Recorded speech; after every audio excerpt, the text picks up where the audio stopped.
Shalom saudara. Setelah menerima Tuhan Yesus sebagai Tuhan dan Juru Selamat dalam hidup ini, firman Tuhan memberikan janji bahwa kita pasti diselamatkan.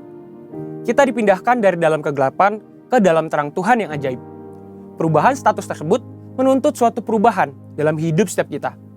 Dari yang semula kita bebas untuk melakukan apapun sekehendak kita, sekarang kita perlu hidup kudus sesuai dengan kehendak Tuhan kita.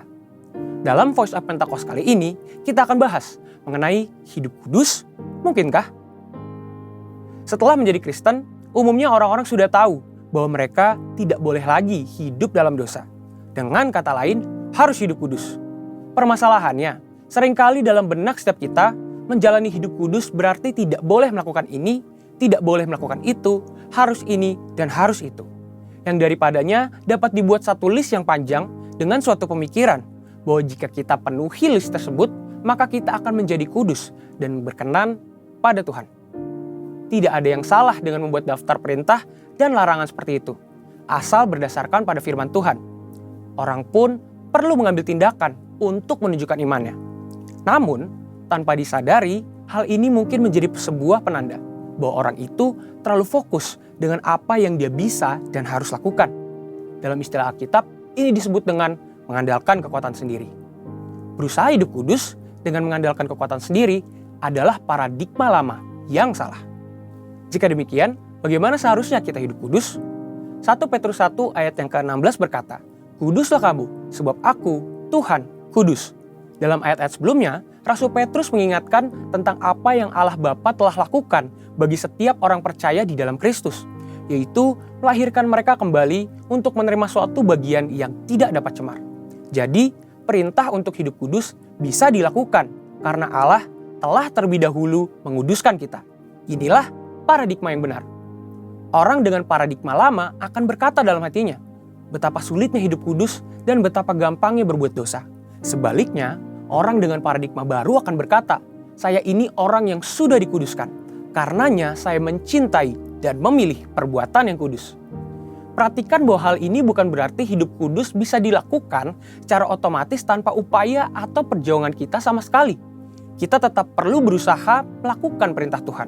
Kita tetap perlu dengan tegas menolak perbuatan dosa.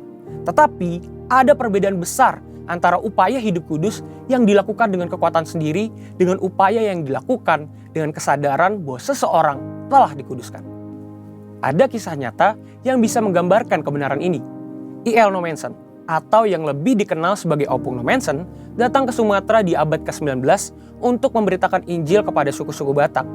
Suatu ketika, seorang kepala suku menyambut Nommensen dan berkata, "Anda punya waktu 2 tahun untuk mempelajari adat kami dan meyakinkan kami bahwa Anda membawa pesan yang layak untuk kami dengar."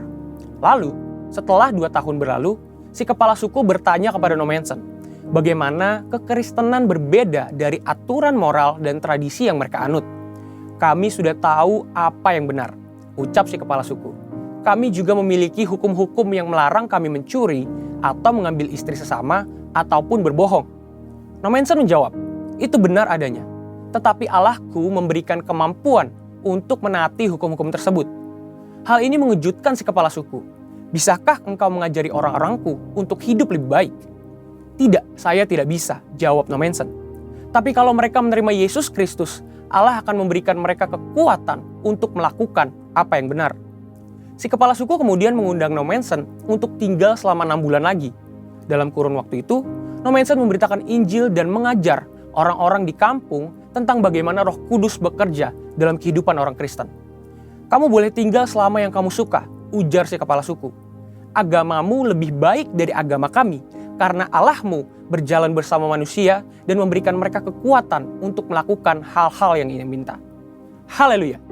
Paradigma yang baru tentang apa yang Allah telah lakukan untuk kita menentukan apa yang akan kita kerjakan dalam hidup ini. Hal ini sesuai dengan yang dikatakan Dr. Stephen J. Lawson, "A high view of God leads to high worship and holy living, but a low view of God leads to trivial worship and low living." Yang berarti, pandangan yang tinggi tentang Allah akan menghasilkan penyembahan yang tinggi dan kehidupan yang kudus. Tetapi pandangan yang rendah tentang Allah akan menghasilkan penyembahan yang pura-pura dan kehidupan bermoral rendah.